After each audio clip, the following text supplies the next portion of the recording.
Coucou, c'est Romaric Briand. Vous écoutez La Cellule, podcast critique des jeux de rôle. Vous pouvez me soutenir en souscrivant à mon Patreon ou bien soutenir mes invités en achetant leurs jeux. Bonne écoute.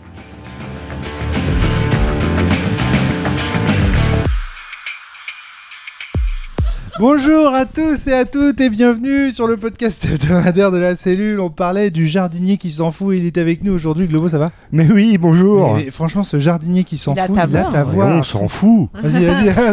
Dis, Je m'en fous. Donjons et Dragons, je Je m'en m'en fous. fous, Donjons et Dragons, Voilà, je ça. m'en fous. Ouais, ça te fait bien. Les jeux de rôle quand même. Mais jeu de rôle, mais je m'en fous. Je m'en fous aussi. Magnifique, il est beau.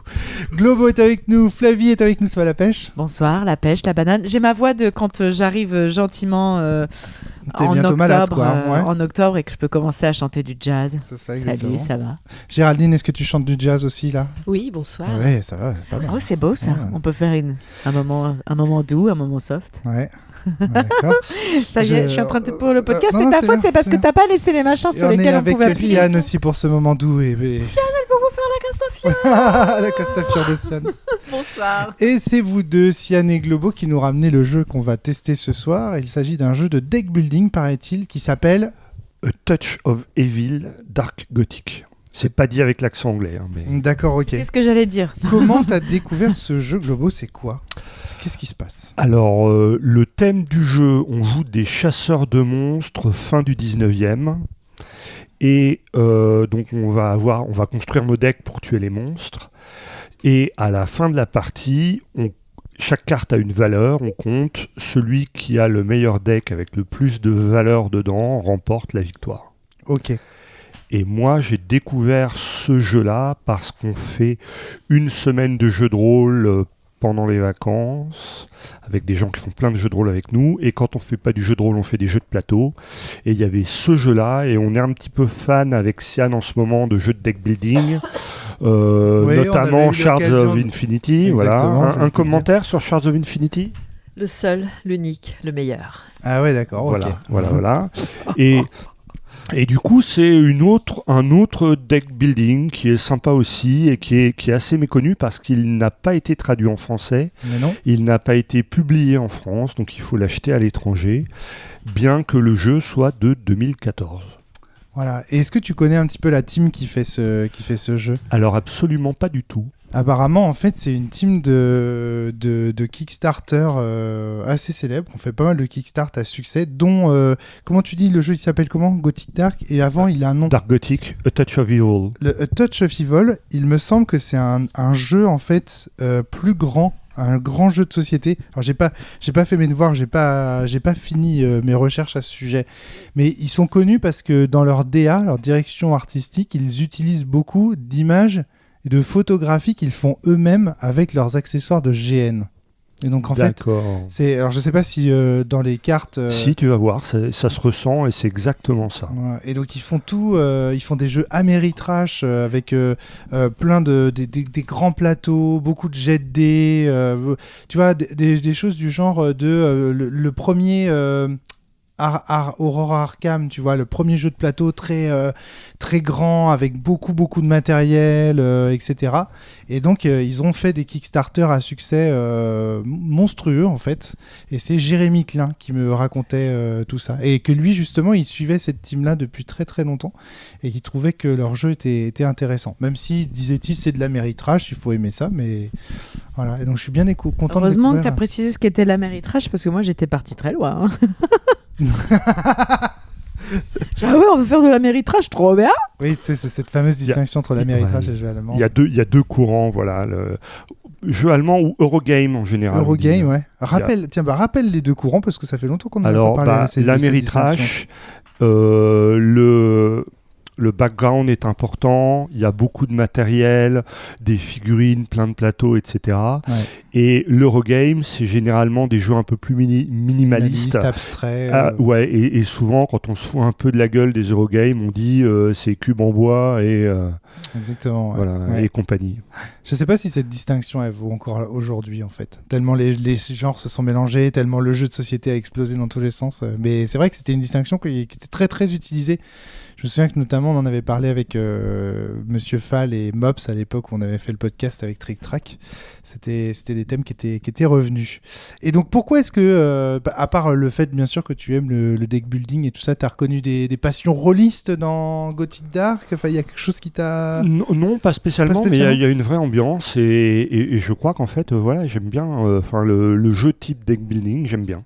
Ok, et qu'est-ce que tu connais d'autres comme... T'as joué à Dominion par exemple, ce type de Alors proposition? moi j'ai un vieux Dominion, mais on y a peu joué parce qu'en fait on s'emmerde un peu à Dominion. D'accord, ok, ouais. Ah, attention, hein, c'est tout à fait personnel. Hein, Ouais.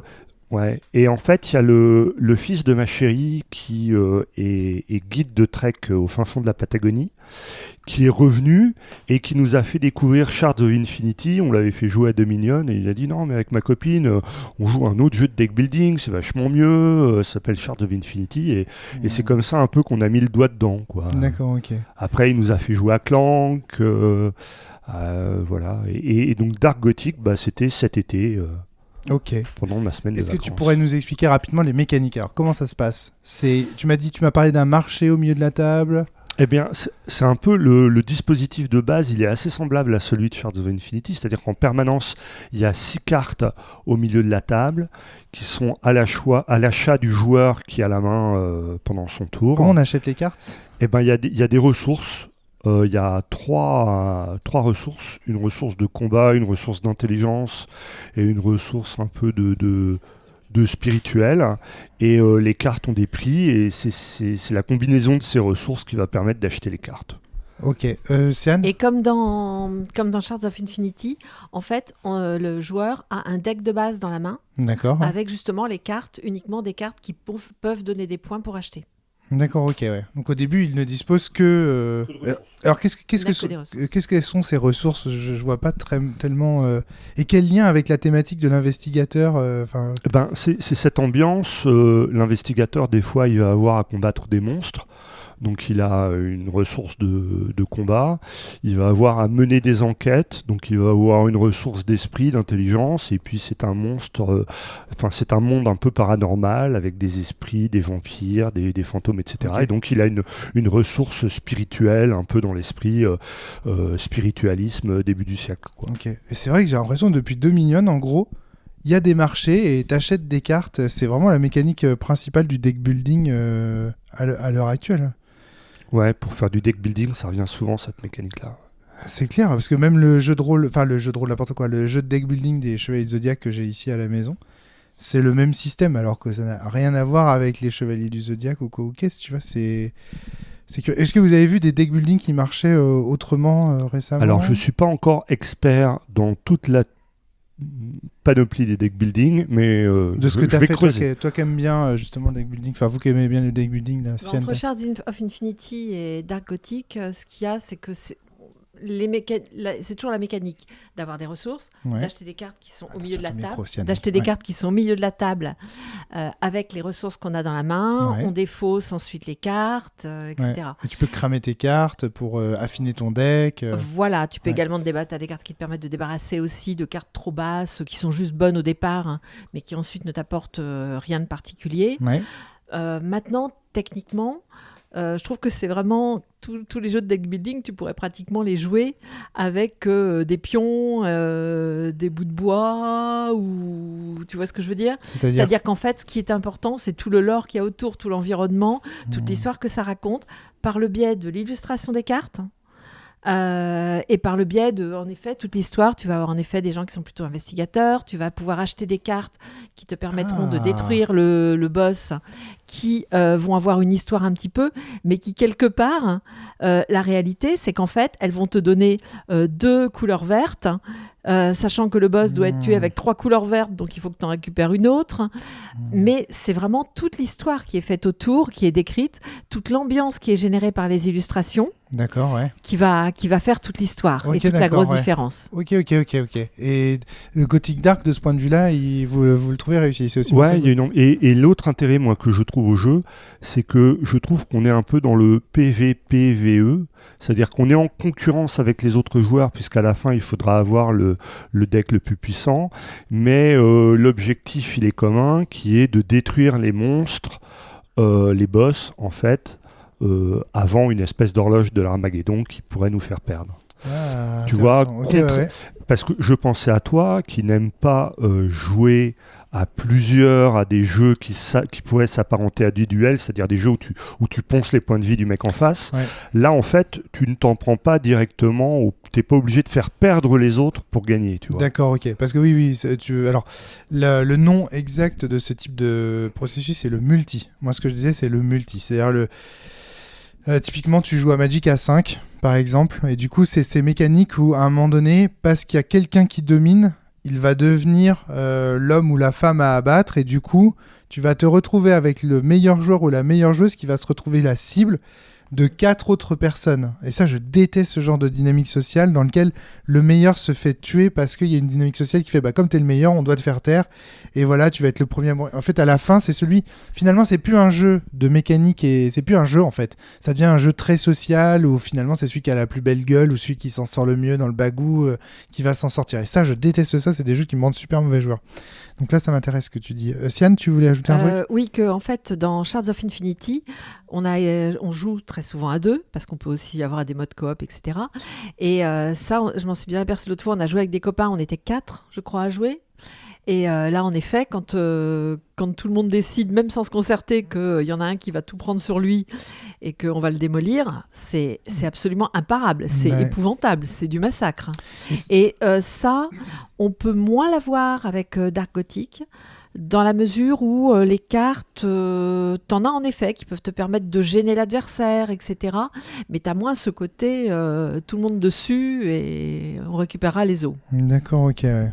Et surtout, il y a des cartes, par exemple, qui disent, tous les autres joueurs à la table doivent discarder une carte de leur main. Mais c'est pas ciblé sur une personne, tu vois. C'est tous les autres protagonistes. Donc tu peux construire un deck où tu vas embêter les autres, mais tu ne t'en prends pas à une personne particulier. C'est ça. En gros, c'est des BZ, hein. C'est tous des combattants, mais tout le monde a envie d'être aussi fort que Sangoku. Mais il faut tous se défoncer le méchant. Oui, tout à fait. C'est un groupe, en fait, un collectif qui est contre un ennemi commun, si je comprends bien, mais chacun veut être quand même celui qui brillera le plus dans le collectif. Excellent, ok. Et c'est parti, on va playtester tout ça. Merci beaucoup.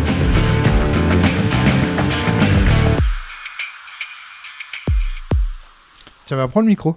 Vas-y, prends le micro, raconte-moi ce que ta sensation de partie. Tu disais que c'était différent à 6 qu'à 2. Vas-y. Ouais, ça a à peu près rien à voir. J'ai pas eu l'impression de jouer à la même chose. D'accord, ouais. En fait, à 2, c'est vrai que tu vas calculer, mais c'est surtout cette histoire de cartes qui doivent être mises à la Shadows. D'accord, ouais. Et du coup, ça, c'est vraiment le coup près quand on se rend compte qu'on est presque à 10. Alors, quand on est 6 autour de la table à acheter tous des cartes avec le risque qu'il y en ait de mis à la Shadows. Voilà, alors on explique rapidement la Shadows. C'est un stock de cartes qui vont aller au fur et à mesure de la partie dans la Shadows. C'est une zone du jeu. Quand il y a 10 cartes dans la Shadows, eh bien on a perdu. La partie est terminée.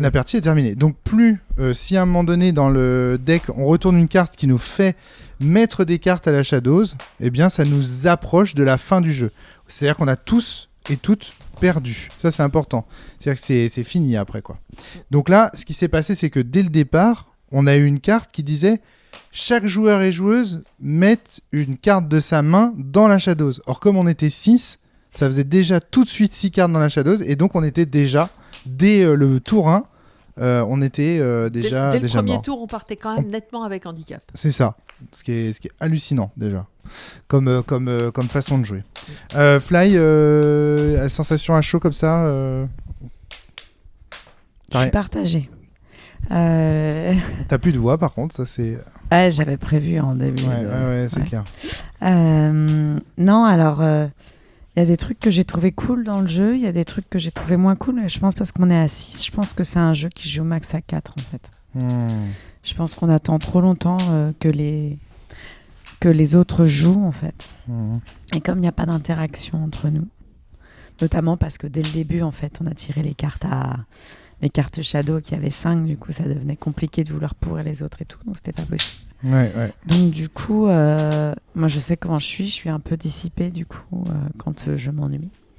Et j'étais à côté de Géraldine et de Sian. Donc en fait, j'ai papoté. Ouais, d'accord. Quand Géraldine elle se concentrait, je me tournais vers Sian, et quand Sian se concentrait, je me tournais vers Géraldine. D'accord, ok. Donc potentiellement, j'ai passé une bonne soirée, j'étais très bien entourée. Mais c'est pas grâce au jeu, quoi. Voilà. Mais sinon, le jeu, en fait, rapidement, je me suis rendu compte que c'était pas possible de prendre. En fait, le truc que tu as dit à un moment, de dire, Romaric, arrêtez de prendre les cartes au milieu, parce qu'en fait, on est en train de faire monter la shadow. Je l'ai vu dès le début du jeu. Donc, moi, dès le début du jeu, je me suis empêchée de prendre des trucs dans la shadow et j'ai commencé à épurer mon deck. Prends une chaise, Antoine. Mais du coup, en fait, j'avais un deck un peu merdique, avec des cartes où j'arrivais jamais à monter les trucs. Et en fait, j'ai vu assez rapidement que j'allais perdre. Et donc, j'ai mangé des Mahomam. Voilà. J'ai eu exactement la même tactique. Ok, d'accord, très bien. Alors, on va peut-être rapidement donc expliquer que Antoine nous a rejoint dans ce podcast. T'étais pas là à la présentation, mais tu t'es ajouté, t'es descendu de ton pieu là, et t'as dit mais vas-y quoi. Moi je mangeais une banane et je fais vous faites quoi les gars? Et il m'a dit, tu veux venir jouer? J'ai dit allez. Je m'en fous. Allez, on y va. Donc du coup, ok. Donc on est avec Antoine aussi. Rapidement peut-être expliquer quand même les mécaniques du jeu très très rapidement. J'imagine que je m'y colle parce que tout le monde est fatigué, c'est ça. Je vois sur les visages.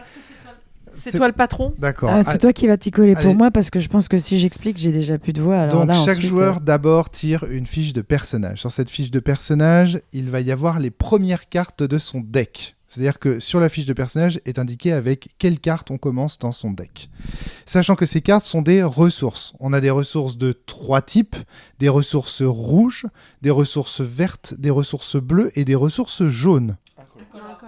Alors non, sur la feuille de personnage, vas-y Globo, on t'entend pas.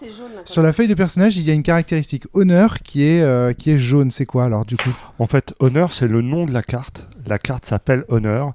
Et cette carte honneur, quand tu la joueras, elle te permettra de piocher une carte et de disposer d'une ressource colorless. Ah, c'est génial. Ok, alors c'est pas colorless, c'est multicolore la ressource qu'il faut dire. Elle n'est pas incolore, cette ressource. Oui. Elle prend la couleur de ton choix, d'accord? C'est important parce qu'au début, tu nous l'as expliqué comme étant de l'incolore et ça a créé un tout petit peu de confusion en début de partie. Et en fait, vraiment, c'est qu'elle est multicolore. Elle est encore mieux qu'incolore, tu vois, en un sens. Donc, du coup, par exemple, si vous avez un perso qui est très fight, donc vous tirez un personnage fight, eh bien, vous allez commencer avec 5 ressources rouges, par exemple, 3 ressources bleues et 2 ressources vertes. Parce que le rouge, eh ben, c'est le combat. Le bleu, c'est, rappelle-moi, Globo, rapidement. C'est l'esprit, le spiritisme. Le vert, c'est l'intelligence. L'intelligence, c'est ça. Et donc, du coup, en fonction du personnage que vous prenez, si vous êtes un prêtre, vous allez avoir plus de ressources bleues que de ressources vertes et de ressources rouges. Si vous êtes un intellectuel, un investigateur, vous allez avoir plus de ressources vertes, etc. C'est-à-dire que vous aurez 5 cartes qui produisent du vert dans votre paquet. Chaque tour, chaque joueur va piocher 6 cartes de son paquet. D'ailleurs, à ce propos, moi j'avais un personnage où j'avais directement, très très déséquilibré, où j'avais directement 7 verts. Mauvaise pioche, tous les monstres qu'on a eus, il fallait du rouge pour le buter. Voilà. Oui, mais non, parce qu'avec du vert, comme tu as beaucoup de fois... Parce que quand tu... Alors, donc c'est là qu'on explique une autre mécanique du jeu, c'est qu'avec 3 cartes de la même couleur, vous pouvez acheter un training, c'est-à-dire une carte qui vous donne une ressource double dans la couleur de votre choix. Donc c'est ce que j'ai fait pendant tout le jeu, mais n'empêche vert. que comme j'avais quasiment rien pour enlever les cartes 1 merdiques, et ben en fait à chaque fois je me ramassais avec des cartes 1 vertes dans ma main. À tout moment, tu peux virer une carte merdique en payant un vert, un bleu et un rouge. Je l'ai fait à chaque fois que je pouvais. Voilà, à un moment, je me suis même mis un manoir. J'ai fait comme je pouvais pour acheter un manoir et avoir un bleu toujours de base. Mais en fait, j'ai pas réussi à avoir de rouge. Qui a chopé tous les rouges 2 là? Donc voilà. Tout le monde s'est précipité sur les rouges 2 parce que le premier boss demandait beaucoup de rouge. Voilà, c'est-à-dire que c'était un boss, donc il faut comprendre que c'était un boss de combat. Donc les boss, c'est quoi? Les boss, c'est des cartes qui sont au milieu de tout le monde et qui ont des conditions de défausse, de victoire ou d'acquisition. C'est-à-dire que quand vous tapez le boss, quand vous réussissez à le vaincre, vous l'acquérez. Et il devient des points de victoire. Chaque boss, par exemple, les premiers boss, c'était 9 points de victoire. Donc c'est beaucoup. Puisqu'à la fin de la partie, c'est Globo qui gagne avec 32 points. Donc un boss représente le tiers de la course pour gagner. Donc gagner un boss, c'est se donner de bonnes chances de pouvoir gagner. En gagner 2, c'est se donner de très grandes chances de gagner. Alors, ce qu'il faut comprendre, c'est que chaque boss a des conditions de défaite. Par exemple, le premier boss qu'on avait, c'était, pour le battre, il fallait 6 rouges, dépenser 6 ressources rouges et 2 ressources vertes ou 3 ressources vertes. Donc ça veut dire avoir une main qui vous permette de donner 6 de générer rouges, autant de ressources. Voilà. Exactement. Donc ça, c'est un premier élément du game design. Donc du coup, on va utiliser des ressources pour acheter des terrains, enfin des cartes qui produisent plus de ressources, c'est-à-dire que les cartes qui vous rapportent 1 rouge, vous allez les dépenser pour acheter une carte qui vous rapporte 3 rouges, de façon à ce que quand vous la piochez, vous ayez 3 rouges. Ça, c'est quelque chose qu'on retrouve beaucoup dans la plupart, en réalité, des jeux de deck building. Dans Shards of Infinity, qu'on avait déjà testé avec vous deux, Globo et Sian, c'était donc, Ah si, mais moi j'ai joué avec Sian en tout cas. Oui, tu as joué avec Sian, mais pas pour le podcast. Ah oui, c'est ça, elle nous en a voulu parce qu'on avait fait le podcast sans elle, Sian. Je me souviens qu'il y a un bail là-dessus. Non, elle vous en veut toujours. Ah d'accord, très bien. Bon, très bien. Donc Sian nous en a beaucoup voulu, souvenez-vous, chers auditeurs auditrices, parce que nous avions testé Shards Infinity sans elle. Et dans Shards of Infinity, c'est la même chose avec les énergies, je crois, ou les pierres énergies. Oui. Voilà, exactement. Donc on a effectivement... Alors, pourquoi tout ça c'est important ? C'est parce que elles vous permettent, il y a un marché au milieu de la table, comme aussi dans beaucoup de deck building, qui vous permet d'acheter des cartes. Et donc chaque fois que vous achetez une carte, ça fait venir une nouvelle carte sur le marché. Et chaque carte, lorsqu'elle arrive sur le marché, ou chaque carte, pas toutes, mais quelques cartes ont des effets de trigger, c'est-à-dire d'arriver sur le marché. C'est ce qu'on appelle des mystères. Voilà. Et ces mystères, ils vont produire des effets. Par exemple, on va piocher des cartes malus qui vont venir pourrir notre deck, qu'on appelle des cartes Dark Secret. On va, par exemple, devoir se défausser de certaines cartes qu'on a dans la main. Défausser des cartes qui se trouvent devant nous. Défausser, par exemple, des cartes qui se trouvent même carrément dans le marché. C'est-à-dire qu'il y a des cartes, quand elles arrivent en jeu, elles disent défausser tous les alliés qui se trouvent dans le marché. C'est entendu toutes les cartes qui sont des alliés. Il y a plusieurs types de cartes. Il y a les alliés, les événements, les locations qu'on peut acheter. Les minions. Les minions, plein de trucs, voilà. Bon, ça, peu importe l'envie, mais ce qui compte surtout, c'est cette idée, chers auditeurs auditrices, de quand on achète une carte, on déclenche un événement. Il peut être positif, il peut être négatif. Certes, et là, c'est ce qu'on expliquait avec Sian au début de l'émission, c'est que ce qui s'est passé, c'est que les premières cartes qui sont arrivées en jeu sur le marché, elles nous ont fait des effets de shadow. C'est-à-dire que chaque joueur devait mettre une carte dans le shadow. Or, si on est à 10 cartes dans le shadow, tout le monde a perdu. Donc on a commencé... Ça a mis un peu la pression. Pour celles et ceux qui le comprenaient. Moi, au début, j'avais pas compris en fait qu'on était sous pression. Je l'ai compris au milieu du jeu, au moment où d'ailleurs je l'ai signalé. Au moment où on t'a dit à tout le monde d'arrêter d'acheter. Voilà, c'est ça. Géraldine. Alors qu'il y en a qui ont compris dès le début du jeu et qui ont fermé leur gueule. Hein. Et qui n'ont rien acheté, et du coup qui ont perdu. Ah ouais, d'accord. Il y en a qui ont raté le côté coopération du jeu, peut-être. Je sais pas, je m'étais dit que j'allais pas vous empêcher d'acheter ou d'acheter. Alors toi, t'avais compris dès le début du jeu cette histoire. Mais quand j'ai vu le truc, je me suis dit, mais vous avez tous mis. Ça, c'est incroyable. Parce que moi, en fait, j'avais un personnage qui me permettait de discard, de virer une carte pour empêcher ça, en fait de mettre une carte dans la Shadow Zone. Et en fait, au moment où j'ai fait ça, vous avez tous mis, c'était le premier tour, je crois, ou le deuxième, vous avez tous mis une carte et j'ai fait, mais on a 5 cartes là. Ouais. Et juste après, donc je fais OK. Et juste après, on a tiré une carte au milieu qui a rajouté encore une carte dans la shadow. Je fais, mais on est à 6, en fait, on va perdre. Et je fais, ils ont l'air de s'amuser, on va pas les gêner. Moi, je vais essayer de faire comme je peux. Non, mais en vrai, en achetant des cartes de ressources qui ne faisaient pas venir des cartes du marché, tu pouvais tout à fait te faire plaisir, t'amuser. Et... Ouais, mais en fait, si tu fais que ça, ce que j'ai dans mon deck, moi, quasiment, il y a juste un moment, j'ai acheté un manoir et un allié, mais parce que je me suis dit, je prends quand même un risque. Mais en fait, tes cartes sont pas assez fortes, tu peux pas faire de trigger. Or, tu as besoin de trigger pour faire popper des choses, en fait, et pour pouvoir avoir plus de mana, je vais appeler ça comme ça. Ouais. Je pense que tu voyais bien, nos tours à nous et ton tour à toi.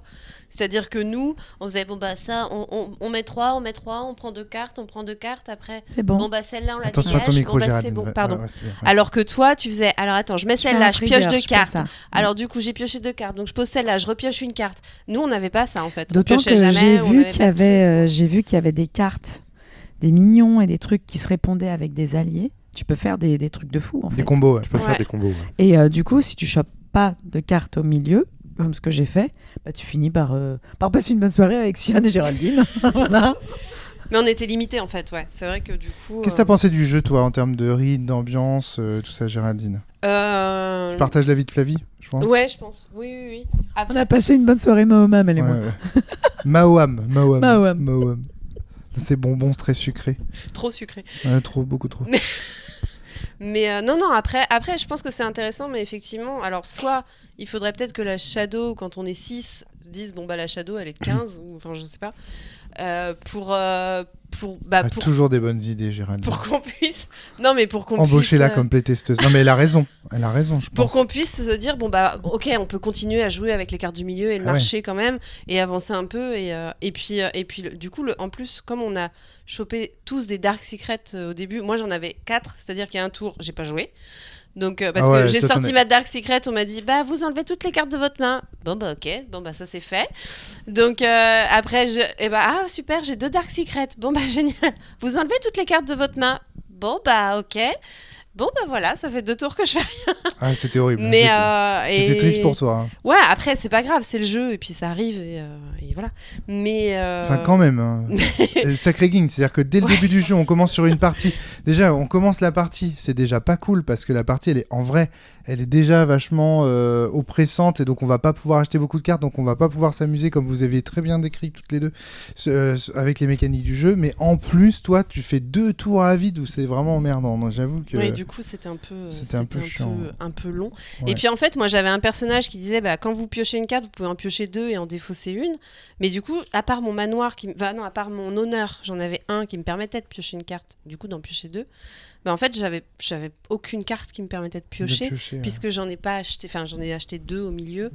Donc du coup, c'est vrai que bah, tout ça fait que Aïe, aïe, aïe. que bah on a été ouais effectivement moi j'étais un peu je me disais bon bah non en fait on peut et puis la Shadow s'est remplie super vite, on est vite arrivé à 8, on a été toujours au premier boss. Et c'est un fait qu'augmenter le niveau de la Shadow permettrait d'augmenter un peu la durée du jeu. Parce que je pense qu'à 2, quand la Shadow a 10, ça va.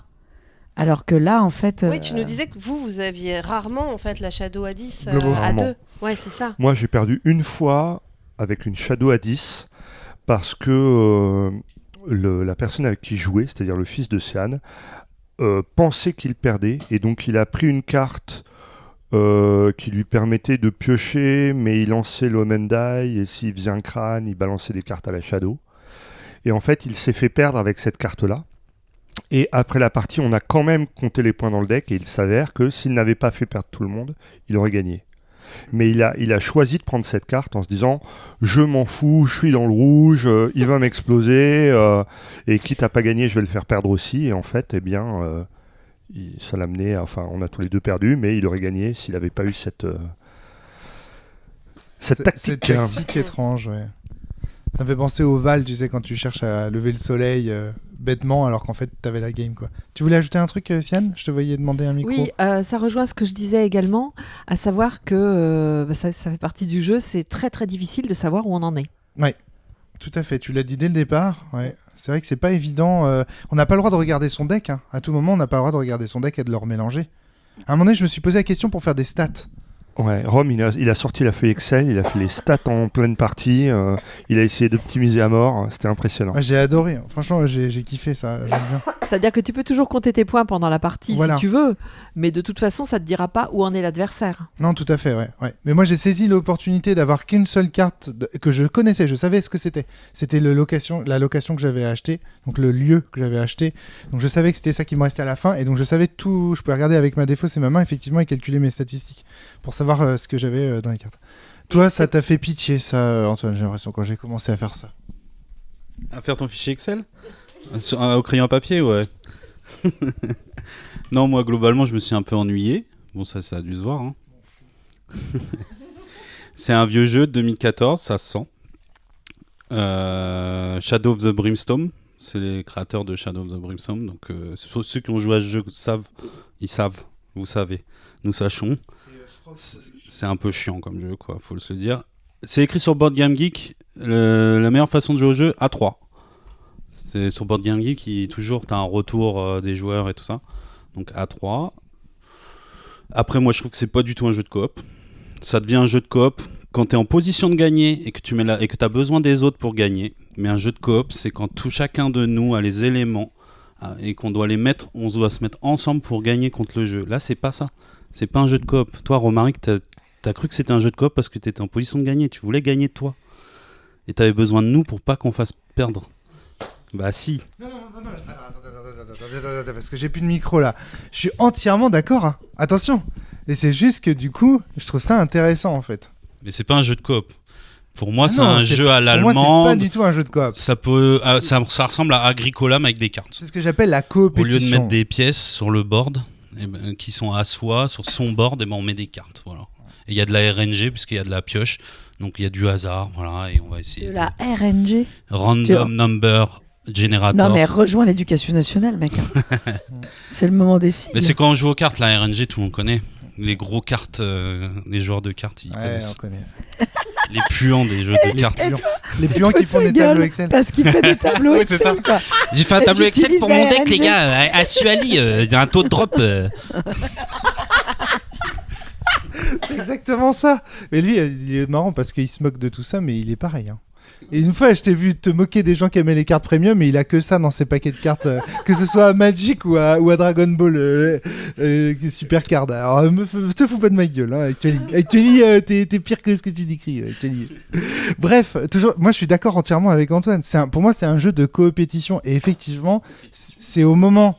C'est effectivement ça. Et c'est au moment où tu peux gagner que tu vas avoir intérêt à ce que y ait un peu de coopération. Mais je vous ai dit à un moment donné, mais si vous pensez que vous avez perdu, allez-y. Faites-nous tous perdre. Si vous pensez, c'est la stratégie du fils de Sian. J'étais à 2 doigts de le faire. C'était une très bonne idée à mon avis. Mais regardez, ce qui est intéressant, c'est ce qu'a dit Sian tout à l'heure. Il est très difficile dans les mécaniques du jeu de pouvoir évaluer où on en est. Et c'est ça qui est très intéressant. Je pensais que j'allais gagner, mais c'est Globo qui a gagné au final. Donc, en fait, c'est là que je trouve ça très malin. Alors, je dois dire que moi, vers la fin, j'ai recommencé à acheter des cartes dans la river. Ouais. Et j'ai acheté des cartes qui valaient plein de points. J'ai acheté des cartes qui rapportaient 3. T'as pris ton risque. J'ai pris mon risque. T'as pris ton risque. Et alors, c'est ça que... Alors, il y a quelque chose... Et je suis allé chercher des points. Et c'est très bien. Et je trouve qu'il y a un truc qui est très, très malin dans ce jeu. Mais vraiment, il y a, par exemple, un moment de la partie que je trouve très intéressant et assez significatif du jeu. Antoine me dit bah vas-y, puisque t'as sorti ta feuille, fais des tableaux Excel, bah fais les stats de mon deck aussi. Et je lui dis non mais va te faire voir. Et pourquoi je t'ai fait ça? C'était un troll, hein. C'était pas premier degré. Non mais peu importe. Mais non attends.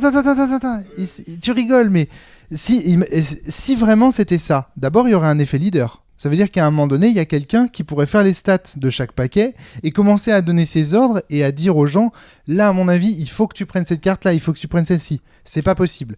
Non seulement c'est pas possible, mais en plus, c'est pas souhaitable dans le jeu. Parce que tu veux pas aider ton prochain. T'as envie que lui, il t'aide, mais t'as pas envie de l'aider. Et ça, je trouve que dans un jeu de coopétition, j'ai rarement vu un jeu dans lequel c'est aussi malin que ça, cette mécanique de... T'as envie qu'il t'aide, mais t'as pas envie de l'aider. Et du coup, t'es toujours C'est-à-dire, t'as envie qu'il t'aide. Comment il t'aide? Juste en faisant pas perdre la partie? Par exemple, oui. Tout à fait. Et autre chose, comment il peut t'aider autrement? En ne prenant pas une carte que t'as envie de prendre. Tu peux l'orienter vers une carte que t'as... Ah, mais là, c'est de la manipulation. Donc, on est dans un jeu... Il y a aussi une carte, quand tu l'achètes et que tu la joues, tu gagnes une carte honneur et tu demandes à un joueur de piocher 2 cartes. Donc tu lui files 2 cartes en plus dans sa main. Voilà. Et en Séduction. contrepartie, toi, tu chopes une carte honneur. Une carte honneur, c'est une carte qui donne je suis désolé, une pioche plus un colorless. Désolé, c'est pas du colorless. Oui, ou un multicolore. Mais alors, ce qui est très intéressant, c'est qu'il y a un autre jeu dans lequel il y a ce genre de mécanique, c'est Munchkin, qu'on a beaucoup oublié parce que c'est un très vieux jeu qui est un peu pourringue maintenant. Mais souvenez-vous de la classe de l'elfe, qui gagne 1 point de victoire lorsqu'il aide quelqu'un. C'est une classe qui est très intéressante parce que elle t'invite à dire mais viens moi elle t'invite à offrir ton aide, mais en fait, elle est très intéressée, cette aide-là. Et tu vois, cette mécanique de, à la fois, t'es en adversité avec quelqu'un, mais en même temps, t'as envie de l'aider, mais en même temps, t'es en compétition, etc. Cette espèce d'entre-deux flottant dans ce jeu-là qu'on a fait ce soir, j'ai trouvé extrêmement bien fait. Et pour un deck building, je suis désolé, hein, mais pour un deck building qui a par ailleurs des mécaniques très classiques, en compétition, etc., cette espèce de ligne très étrange, où toi, Globo, tu vois, tu vas te dire, ok, là j'ai peu de chances de gagner, mais je vais quand même aller chercher une carte du marché pour faire des points, peu importe si je perds, allez, j'ai rien à perdre, donc tu prends un risque, mais en même temps, c'est ce qui te fait gagner à la fin. Je trouve ça intéressant. Il y a quelque chose que je trouve il y a aussi intéressant là-dedans. l'effet que vous ne connaissez pas le jeu, mais quand on connaît le jeu et si on prête attention. Alors, une des difficultés dans les jeux de deck building, parce qu'on est très tourné vers son jeu, on peut avoir la tentation de ne pas regarder ce que les joueurs sélectionnent dans leur deck. Ouais. Et si tu connais le jeu, que tu prêtes attention au deck que sont en train de construire les autres, tu as moyen après de détruire dans la ligne centrale des cartes qui seraient intéressantes pour les decks des autres. Et voilà. Tu vois ce que je veux dire ? Non, mais complètement. Et attends. Attends, qu'est-ce que tu dis, Géraldine, en dehors des micros ? Qu'est-ce que vous dites ? Ah, vous parlez pas du jeu. Elles continuent leur soirée en duo. Ouais, c'est ça. Ouais, c'est marrant. On est en descente. Ok, descente de Moam. Miam miam. Donc, en tout cas, j'ai noté ça. Les interactions, elles sont pas forcément elles sont souvent dans le négatif dans le jeu. C'est-à-dire que les cartes que tu vas faire, c'est moi je pioche et vous perdez tous des trucs. Oui. Donc c'est un jeu. Moi, ça m'a beaucoup fait penser à l'appel de Cthulhu en réalité. Bah, c'est l'appel de Cthulhu, mais avec un deck building. Eh ben, bien joué. Quelque part. C'est-à-dire que, tu vois, le truc de vas-y, passe devant, je veux être le dernier à voir le monstre. Fais ton jet de san. Tu vois, et je me souviens très bien qu'il y a eu des parties de l'appel de Cthulhu, je te jure, où c'était la partie passe devant. Pardon, l'appel de Cthulhu, je pensais à Terreur. Terror Arkham. Arkham, c'est une licence. Arkham. Oui, mais c'est une licence Lovecraft aussi. Oui, mais c'est un jeu de plateau, c'est ça que je veux dire. Ouais, mais est-ce que c'est. Parle du jeu de plateau. Alors là, je sais pas si. Ok. Non, moi, ça m'a fait penser au jeu de rôle. Il y a aussi un jeu coop. Hein. Où tu vas pousser ton copain contre le monstre pour éviter de te le taper, quoi. Enfin, je veux dire. Non, mais vraiment. C'était trop chiant de jouer à Cthulhu avec toi, Marc. Mais l'objectif dans Cthulhu, on jouait pour gagner, je suis sûr. Non, c'est perdre le dernier. On disait souvent que Cthulhu, en fait, le but c'est pas de gagner, de tuer le monstre, le but c'est d'être le dernier à mourir. Et moi, j'ai retrouvé dans Dark Gothic cette ambiance où tu veux gagner, mais en même temps, t'as besoin des autres. Enfin, tu vois, en tout cas, j'ai trouvé qu'il y avait un entre-deux qui était intéressant. Moi, en termes d'ambiance, par contre, on s'est retrouvés avec Géraldine à triper et à se dire qu'on avait envie de faire une soirée GN, du coup, par contre. Pourquoi ? Parce qu'on tripait sur les personnages et les cartes qu'on avait. On était là, oh, mais je verrais bien François en curé, vas-y, on fait une soirée comme ça. Vas-y, raconte, Géraldine, de ton impression sur des cartes. Qu'est-ce qui t'a donné envie de voir François en curé, s'il te plaît, merci. Parce qu'à côté de moi, il y avait un curé qui lançait des propositions. C'était Antoine, le curé, qui lance des propositions. C'était ta carte. Ouais. et moi, j'avais un révérend dans mes cartes qui lui se demandait ce que faisait le curé qui lançait des propositions. Et en fait, j'ai trouvé que les cartes étaient des grosses caricatures, enfin, et elles étaient bien faites. En fait, c'est des photos, donc c'est génial, c'est des acteurs dessus. Ouais. Et du coup, il y a vraiment des traits, des façons de regarder, et voilà, je suis partie. Alors, je crois que la boîte qui fait ça s'appelle Flying Frog Productions. C'est ça, Antoine, tu confirmes ? J'aurais juste pas faire une bêtise. Oui, c'est ça. Et c'est un hommage clairement au point and click et aux jeux PC à l'époque avec du FMV. Voilà. Tous les jeux Cthulhu, il y en a eu plein, Météor, Comet, machin, Phantasmagoria. Le truc où il y a des kidnappeurs chez toi à la maison, là. Même Myst. Voilà. Ça m'a fait vachement penser à Myst. C'est ça. Mais à chaque fois que je joue à Myst, moi j'ai envie de faire du GN en fait. Ouais. C'est marrant, quoi. J'ai envie de faire une soirée mystery, une soirée huis clos, quoi. C'est ça, on aime ou on n'aime pas, mais je trouve faire un crowdfunding avec des images comme ça sur C'est cool, en vrai. Touch of Darkness, là, le jeu qui sert, qui est... En fait, parce que Dark Gothic, d'après ce que j'ai compris, hein, ça a l'air d'être un jeu de cartes qui est tiré De Hunting Hill machin là. C'était quoi leur premier jeu? Non, c'est Alors, il écrit y a dessus. Shadow of Brimstone, Ouais. Non, Fortune ça, c'est and un Glory. jeu de figurines. Non. Last Night on Earth. Et tout ça, c'est des Ah, hommages c'est de point peut-être and ça. click. Last- Parce que je crois Last- que Fortune and Glory, c'est un truc genre Indiana Jones. Indiana Jones. Oui, mais en fait, l'autre jeu, tu sais, le LucasArts, où tu Le Indiana Jones, oui. Il y a Indiana Jones LucasArts, mais il y en a un autre. Ah, comment il s'appelle? Day of the Island. Tentacle. Il y a Day of the Tentacle et il y en a un autre, Monkey Island, oui. tu vois, cette ambiance-là, quoi, aventure, point and click, effectivement, et c'est vachement couillu On d'avoir. parle d'un temps que les moins de 20 ans. mais En fait, c'est un hommage aux années Non, 90, clairement. Les clients de ces jeux de société, regardez, les gens qui consomment du jeu de société comme ça, enfin, je veux dire, ils ont nos âges, ils ont nos rêves. Alors voilà, attention, c'est notre époque, c'est un jeu qui est sorti en 2014. En 2014, c'était les rêves de tout le monde. Non, tu mais vois, enfin. on était en plein dans le Kickstarter sérieux. C'est C'est-à-dire que des gens passionnés et qui faisaient pas ça pour l'argent. Ils voulaient juste voir leur jeu financé. C'était cette époque-là, quoi. Bon, après, ça a dérapé. Et toi, t'avais joué au jeu de Flying Frog Productions par celui-là? Oui, j'en ai joué un, mais je me souviens plus ce que c'est le nom. Pareil, tout était en anglais et tout, je me souviens plus. Et c'était un Ameritrash. Ouais, c'est ça, c'est plus sur l'ambiance pour rigoler. C'était ambiance survival Resident Evil. Oh là là. Mais oui, Resident Evil. Bah oui, Des Resident Evil. nanars comme ça. Avec Mais les attends, mais il y a cinématiques. Les dans la- cinématiques, c'est des vrais Ouais, acteurs. ouais, c'est des Mais vrais oui, acteurs. Putain, exact. Oh là là, mais oui, c'était tellement kitsch. Mais c'est génial de reprendre cette esthétique-là et Et effectivement, moi, j'ai ça trouvé fonctionne ça très bien. vraiment cool. Ouais. Et du coup, moi, ça m'a donné envie de faire une. Comment ça, une murder party? Moi, je veux faire une murder. Ouais. Mais Oui, qui- mais on n'a pas dit oui sur les cartes. En fait, il y a sûrement les gens qui ont fait le jeu, qui ont participé au photoshoot. Ouais. On n'a pas décrit, mais sur les cartes, il y a des vrais gens. Oui, c'est Il y a ça. des photos, Des un peu photos des gens. ridicules parfois. Ouais, c'est très marrant, c'est très très marrant. Enfin voilà. En tout cas, du point de vue du look artistique, il est vraiment très design. Alors, donc, Géraldine, on peut dire que si t'as pas accroché au jeu, c'est d'abord parce que t'as fait des tours catastrophiques au début ou... Oui, c'est ça. Je pense que. T'en as vu la complexité malgré tout? Est-ce que Ouais, ça te ouais, donne non. envie d'y Par contre, retourner oui, ou pas oui, du oui, tout c'est pas. Ça m'a pas dérangé comme partie. Moi, je suis très bonne joueuse, donc du coup, regarder Mais tu veux les dire autres. bon public Ouais. quand tu dis ça. Ouais, non, puis je veux dire, même, enfin, perdre, tu vois, ça me dérange pas et tout. Et regarder les autres jouer, ça me fait plaisir aussi. Et justement, comme le jeu, je le connaissais pas, en fait, de regarder comment jouer Globo, enfin, ceux qui savent jouer ou ceux qui ont vite pris le pli, et ben, c'est aussi intéressant. Ça permet de voir, voilà, ce qu'il faut faire, comment il faut jouer, effectivement. Et puis, refaire une partie derrière, ça permet aussi de. T'as déjà fait du deck building? Ouais. T'avais fait du Mais- break? T'avais joué avec des breaks avec nous? Je sais plus si t'étais là. Qui est un peu qui est deck building aussi. Hein. C'est celui où tu sais sur l'écologie où il faut Si. arriver au break. Ouais. C'est un peu le Ouais. tu vois, Oui. intéressant aussi dans Mais la ouais. mécanique.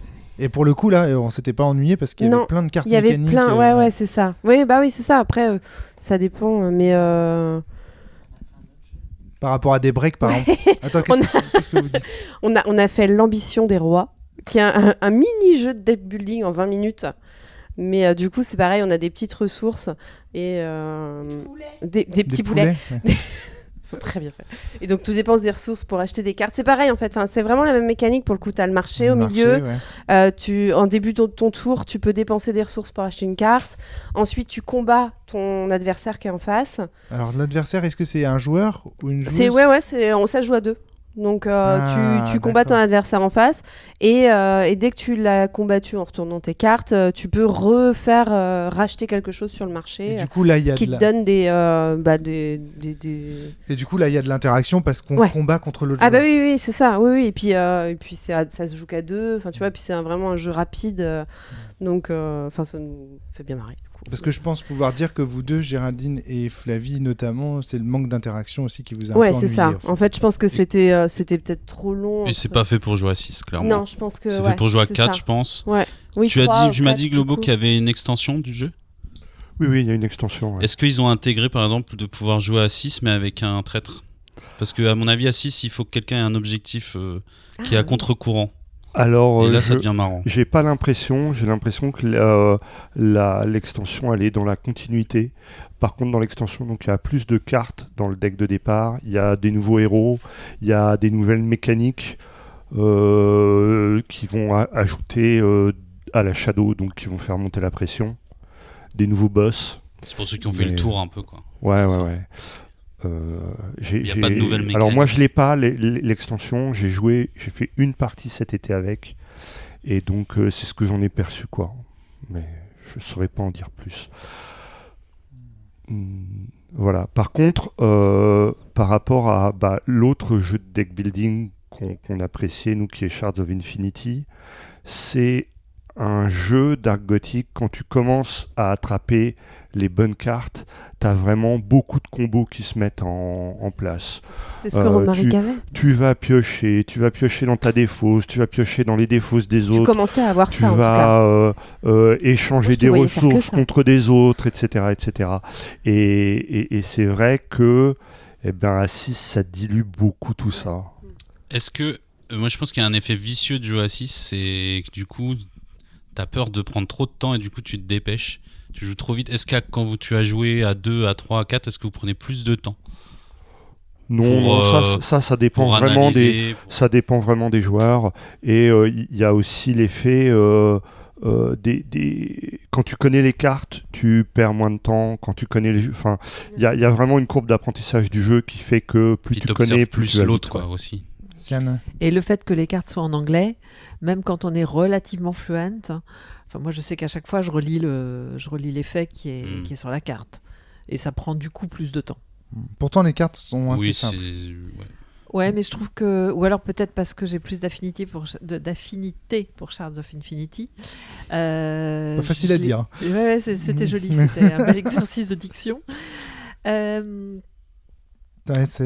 trouve que ça vient plus vite. C'est très picto, Shards of Infinity, dans mon souvenir. C'est très, pardon ? Très pictogramme. C'est des pictogrammes dans Shards of Infinity. Oui, et puis c'est vraiment en moins de mots. Bah oui. Là, ils font un petit peu, je dirais pas que c'est moitié texte d'ambiance, moitié information sur le pouvoir de la carte. Ouais. Et du coup, je perds plus de temps. Parce que l'autre jour, on a joué à Shards of Infinity tous les deux, Romaric. Oui.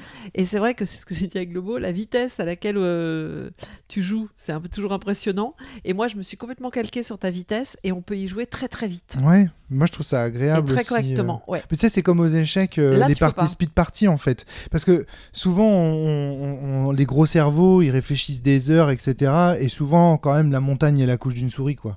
Il y a rien de mieux que speeder, en fait, faire des parties... Non, mais il vaut mieux faire 3 parties. Alors, d'un point de vue stratégique et apprentissage, il vaut mieux faire 3 parties rapides en commettant des erreurs que de faire une seule partie en se prenant la tête pendant des heures et en fait en faisant de toute façon des erreurs. C'est-à-dire, je pense qu'à un moment donné, quand on playteste un jeu comme ça, moi j'aurais kiffé qu'on se dise allez, on joue vite, là, quitte à en refaire une deuxième, et puis après éventuellement. Mais là on pouvait pas faire beaucoup plus vite, hein, franchement.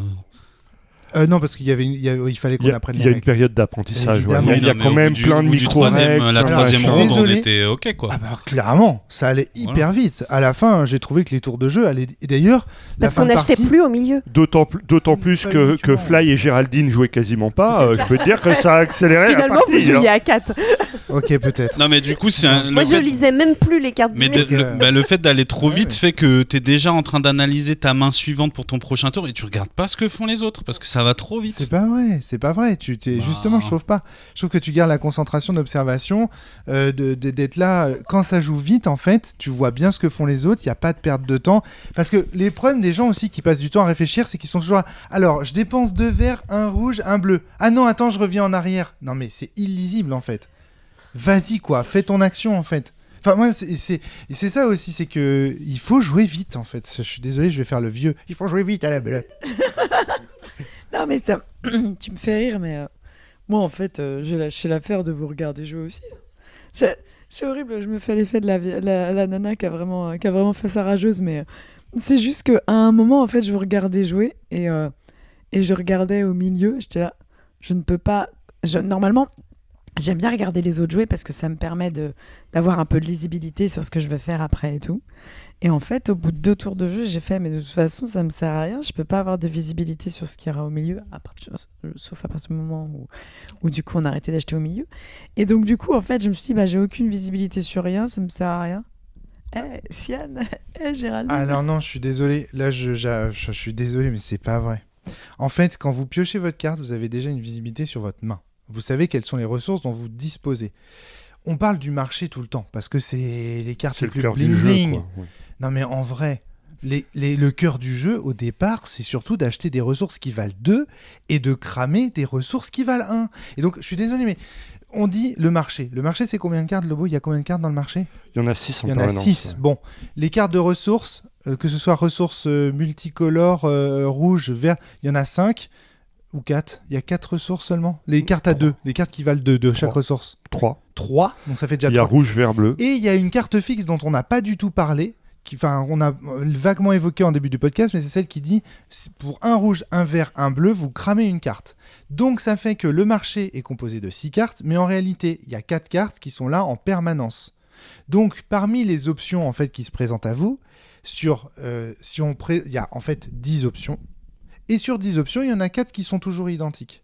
Donc en fait, il y a la moitié des options quasiment qui sont en réalité toujours les mêmes au cours de la partie. Mais qui ne sont pas forcément les meilleurs. Si tu veux gagner à la fin, tu as intérêt plutôt à acheter des cartes au marché et des cartes qui te rapportent beaucoup de points. Alors non, je suis pas d'accord. Non, je suis pas d'accord et c'est justement un des défauts du jeu pour moi. C'est qu'en fait, pour battre les boss, en vérité, d'après l'expérience, la courte expérience que j'en ai, il faut d'abord se concentrer sur l'énergie. Les ressources bleues, vertes et rouges et les prendre intelligemment et cramer intelligemment des ressources. Et ensuite... Moi, j'ai vu des gens qui ont tué 2 boss sur les 3 et qui ont perdu parce que à côté de ça, la personne en face avait plein de cartes avec des grosses valeurs.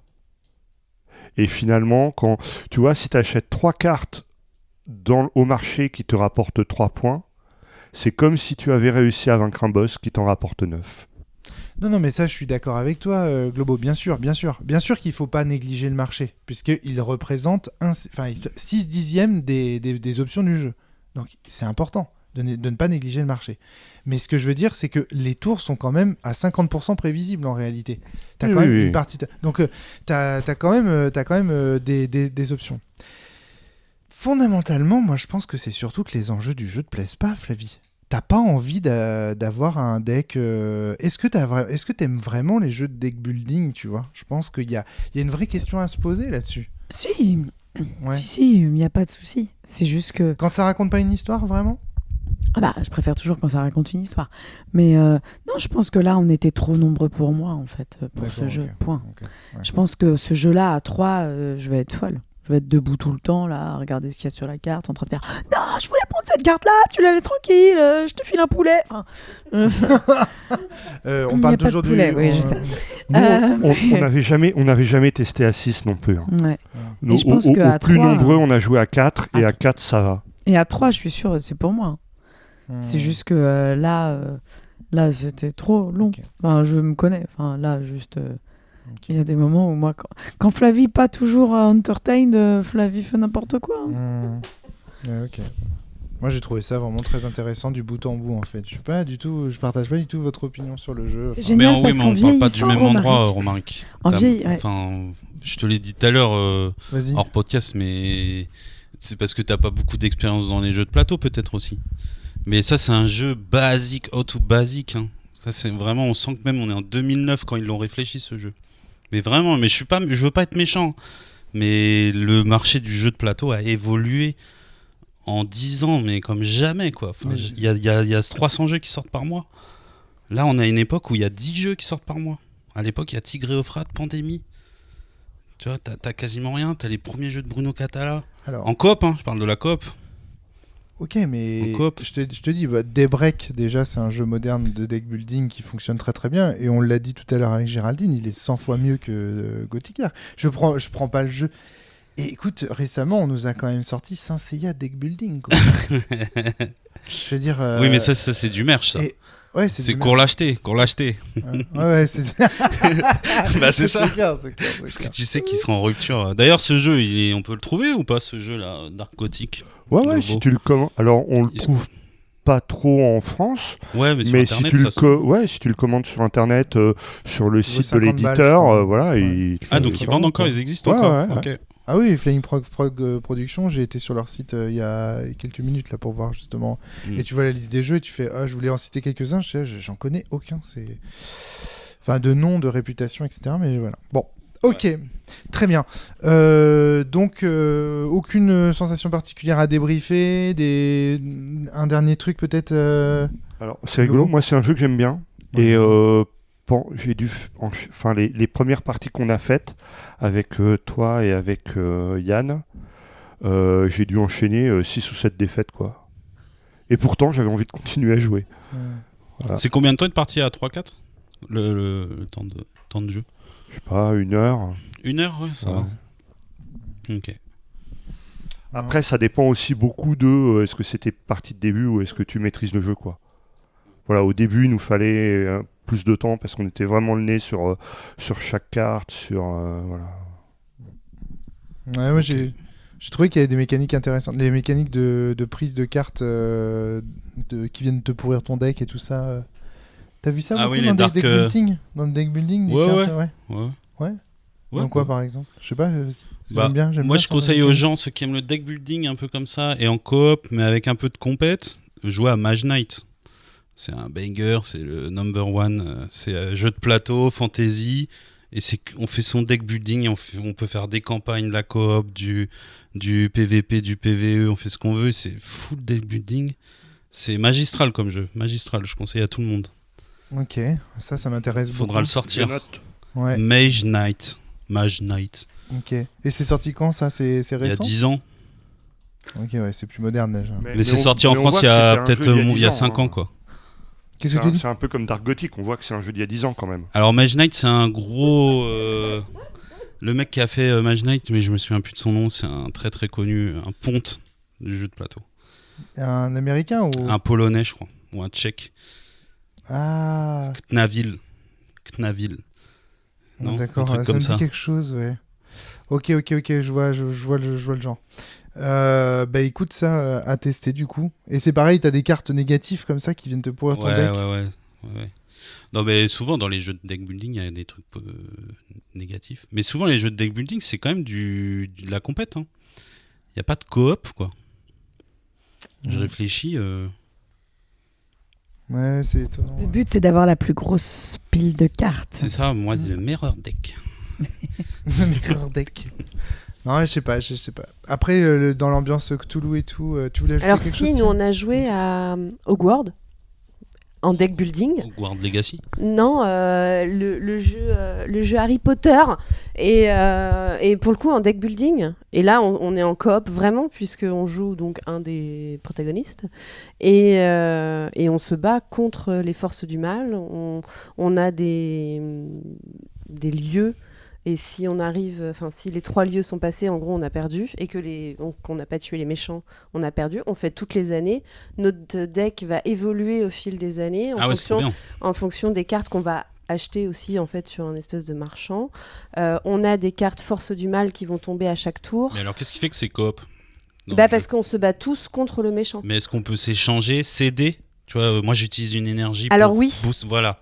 Là, il n'y a Vraiment. rien de tout ça. On peut pas C'est céder. que- Tu vois, on peut alors, pas d'un je vais- coup dire j'utilise ma carte. Non, on pour peut ça. se pourrir les uns les autres. Ouais, c'est ça, mais on fait que Oui, se mais pourrir c'est en pas de la fait. coop. C'est pas de la coop du coup. C'est de la coop parce qu'on se pourrit pas. à Bah ce non, parce moment-là. que tu vois, par exemple, je vais vous expliquer un truc que j'ai fait. À un moment donné, j'ai cramé une carte qui vous pourrissait la vie de mon deck. Je l'ai fait pour vous. Alors, c'est pas de la coop. Mais non, mais. Merci. Qu'est-ce que c'est beau quand même. Ouais, franchement, t'es trop bon, quoi. Non, attends, j'avais Merci. acheté. Oh Ah, non, mais vous sous-estimez. Non, mais je vois bien, je vois bien que. C'était quoi? En fait, Romaric, il voulait pas perdre. Ça lui faisait peur, la Shadow. bah ouais. Et donc, Ça il faisait voulait quoi nous cette aider. carte? Ça En nous fait, pourrissait la carte, elle faisait défausser vos gears. Mais elle me faisait piocher des cartes. Mais tu plaisantes, tu Et moi, l'as j'en utilisé avais pas. 10 fois. Tu l'as En- utilisé 10 fois cette carte. Tu l'as jamais défaussée. Mais si, je l'ai défaussé à un À moment tous donné. tes tours, tu nous disais, défausser un gear. Et Oui, nous, on sauf était que tous là. Romaric, on ça n'achète faisait- plus On de n'a pas. gear. Ça faisait On 15 n'achète plus de gear. À tous les tours, tu nous fais Ça défausser. faisait 15 plombs que je cherchais à m'en défausser et à la virer de mon pack. Seulement, j'y arrivais pas parce que pour le faire, il fallait qu'elle soit dans un lieu précis, tu vois. Soit Ah, dans un oui. défaut. Enfin, c'était compliqué en fait. Et puis aussi, j'étais tenté. C'est-à-dire que tu te dis, ah ouais, mais je pioche.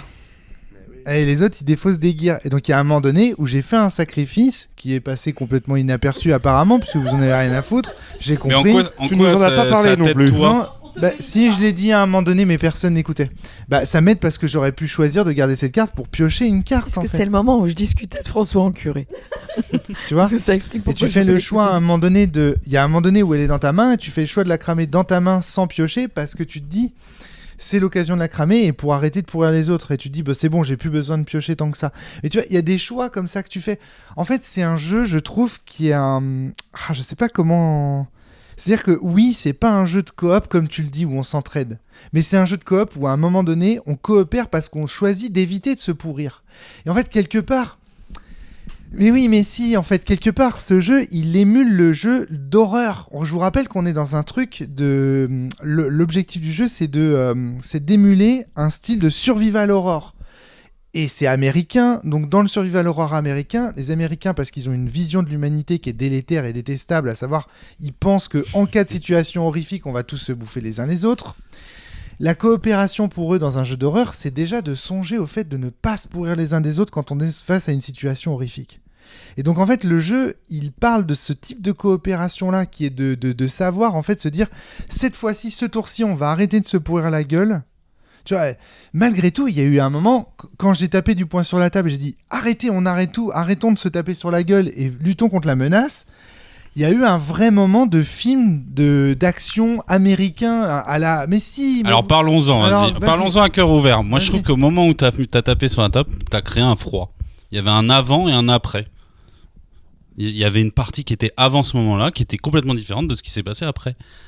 Il y a eu un petit froid sur le moment. Après, on a bien rigolé, on s'en fout, tu vois. Après, on s'est foutu de Voilà, ta gueule, en vrai. Mais t'as vu que pendant un moment, on n'osait plus rien faire. On était là, oui, Romaric, on jouait nos tours en 20 secondes et on faisait plus rien.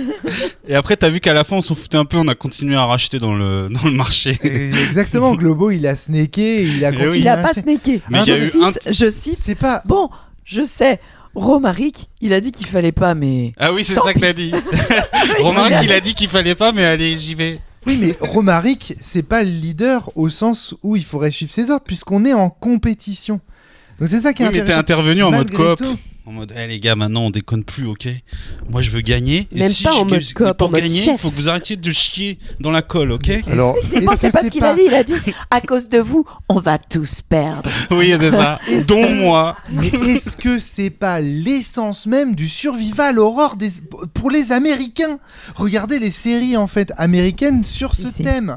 Ouais, c'est une Regardez, belle analyse, regardez ouais, c'est juste vrai. le jeu de rôle, la Zombie Cinéma. Voilà, Zombie Cinéma, l'appel de Clu-Clu, tous ces jeux américains. Mais même les L'appel trucs... de Clo-Clo. Enfin, quelque part, Gothic Dark, pour un jeu qui de cette époque-là, je trouve qu'il émule quand même vachement bien le genre auquel il se rattache. Et pour un deck building, enfin moi je suis désolé, je prends Saint Seiya Deck Building qui est pour moi le pire exemple qu'on puisse faire. C'est-à-dire, ça n'a rien à voir avec la série ce qu'on y fait. Et je veux dire, il y a plein de deck building dans lesquels c'est juste nul, tu vois. Il y a plein de deck building dans lesquels les mécaniques... Dominion, ça raconte quoi l'histoire de Dominion? À quel moment t'as une sensation d'être... tu vois, c'est juste des mécaniques. Alors c'est très élégant, c'est très sympa. Bah, il y a des cartes, mais ça pourrait être des tokens, c'est C'est pareil. ça. Là, j'ai trouvé qu'il y avait... En fait, si on joue bien à ce jeu, entre guillemets, si on fait l'effort d'arrêter de manger des Moam, là, et de se dire... Ok, je vais prendre le jeu au sérieux, je vais vraiment essayer d'imaginer que ça c'est de la ressource d'intelligence, ça c'est de la bagarre, ça c'est le méchant, il nous hante avec le dé machin. Si on prend ce jeu au sérieux, eh bien je pense qu'il est bien fait et Mais qu'il j'ai émule pris bien ce le jeu genre. au sérieux. Non, mais le Et jeu, d'ailleurs, il est en su- prenant ce jeu au sérieux, j'ai vu que j'avais perdu au deuxième tour. Non, mais le jeu il est très bien. Je pense à 3-4, effectivement, il doit être très très bien. Moi, je Et suis après, d'accord, on hein, était- je on vois était aucun très défaut à 3-4. même à deux, il est Oui, pas même mal. à 2. Je pense Ou que alors- l'expérience optimale c'est à 2 joueurs qui savent parfaitement jouer. Et là, je peux te dire, c'est la grosse bagarre. Ou alors à... Alors moi je pense pas à 2, je pense à 3 parce qu'à 2 t'as une mécanique d'adversité qui est beaucoup plus franche. Tu sais que si l'autre te demande de l'aide, c'est qu'en fait il a Ah, besoin mais il y aura d'utiliser- pas, tu demandes pas d'aide à 2, je pense. hein. Non mais à 3 en fait l'équilibre à 3 fait que quand tu demandes de l'aide à quelqu'un, tu sais jamais si tu lui demandes de l'aide vraiment parce que tu as besoin d'aide contre l'autre enfin à 3 la dynamique sociale est vraiment très différente. À 4 tu peux te retrouver un peu à 2 contre 2 ou avoir des alliances. À 3, il n'y a pas d'alliance possible. Donc il y a un côté Alors il y a aussi dans le jeu des decks, enfin des règles full coop, Ah. mais je les ai pas testées. Elles disent Mais quoi? je trouve que, parce que dans les parties qu'on a fait nous, la Shadow elle est pas montée très très vite. Et du coup, je vois pas une grande difficulté par rapport à l'adversité. Quand tu joues en coop, par exemple, les effets de fight s'appliquent à tout le monde. Tu vois, typiquement, quand tu tues le boss et qu'il dit discarder les gears, machin, etc., et ben c'est tout le monde à la table qui jette, etc. Ce qui fait que du coup, tu dois te mettre d'accord avant d'aller friter le boss parce que potentiellement, tu peux pourrir les autres. Et donc, le but, c'est quoi? C'est que tout le monde gagne? Non, c'est de vaincre l'adversité des boss du jeu, quoi. En sachant que sur le site aussi, ils ont sorti en gratuit, en PDF, des compléments de règles, c'est-à-dire, y a un petit côté narratif avec les 3 monstres se trouvent dans des lieux différents. Chaque lieu a des petites règles en plus. Et il y a un 4e boss qui est le boss final. Et donc ils ont, tu vois, sur le site des petits add-ons comme ça. Alors nous on l'a fait une fois cette partie-là parce que ça te rajoute encore des règles où il y a déjà plein de trucs à se souvenir. C'est ça qui était génial avec les vieux Kickstarter, les premiers Kickstarter entre 2011 et 2015, quoi, en gros. C'est qu'il y a une communauté de dingue. Tu vois, déjà pendant le Kickstarter, ça parle, c'est un truc, c'est effervescent. Et du coup, et après, le jeu vit des années, et il est patché, il a des V1, des V2, des V3. En fait, il y a des fans qui font vivre le jeu sur des forums, sur des Discord. Et c'était ça le concept du Kickstarter à la base. Et c'est pour ça que le jeu, encore aujourd'hui, si tu vas sur Board Game Geek, il y a énormément de notes, il y a énormément de, comment ils appellent ça, des supports, quoi. Ouais. Non, des supports. Tu sais, tu peux télécharger plein de PDF dans toutes les langues, en italien, en espagnol, en français. D'accord. Il y a plein de trucs. Ouais, c'est intéressant. Mais en fait, à un moment donné, le jeu de société est devenu tellement pléthorique que c'était plus possible. En fait, tu pouvais plus avoir ce genre de communauté. Tu ne jouais pas qu'à un jeu, quoi. À l'époque, on avait notre jeu et on y jouait à fond. Ouais. C'était une autre manière de. Ouais. On consommait pas le jeu de société comme des produits qu'on joue rapide et qu'on jette à la poubelle. Je sais pas comment on consomme aujourd'hui. Je consomme plus trop, mais tu vois, ouais. J'achète plus de jeux de société. Mais ça prend trop de place. Alors, selon Jérémy Klein, encore une fois, qui est ludothécaire et qui a des chiffres un peu sérieux là-dessus, chaque jeu n'est joué au maximum que 7 fois. Et je pense que, mais là c'est une intuition personnelle pour le coup, c'est pas documenté, mais je pense que ce chiffre diminue encore aujourd'hui. Et j'ai la sensation qu'aujourd'hui on est beaucoup plus dans cet aspect de consommation, j'achète un jeu, je le monte 2-3 fois et puis après je l'oublie, quoi. Mais comme notre vie en général, en fait. Enfin, ça va avec le reste. Exactement, on l'avait bien vu quand on avait analysé les fameux jeux de cartes là, Mystery, je sais plus comment ça s'appelle, Revolver Noir, où on avait parlé de ce sujet déjà. Eh bien, merci beaucoup à Globo, Sian, de nous avoir amené ce jeu qui a l'air d'être assez introuvable, enfin pas introuvable, mais une petite pépite perdue qui a connu son heure de gloire. Merci beaucoup. Moi, j'ai bien aimé de l'ADA, plein de choses. Et elle est trop marrante. Réussir à raconter des petits moments comme ça de coopétition à travers un jeu de cartes de deck building, je trouve ça quand même remarquable. Mais bon, j'entends aussi tous vos bémols. Merci beaucoup à vous tous et toutes. Allez, à très bientôt tout le monde. Portez-vous bien et surtout jouez bien.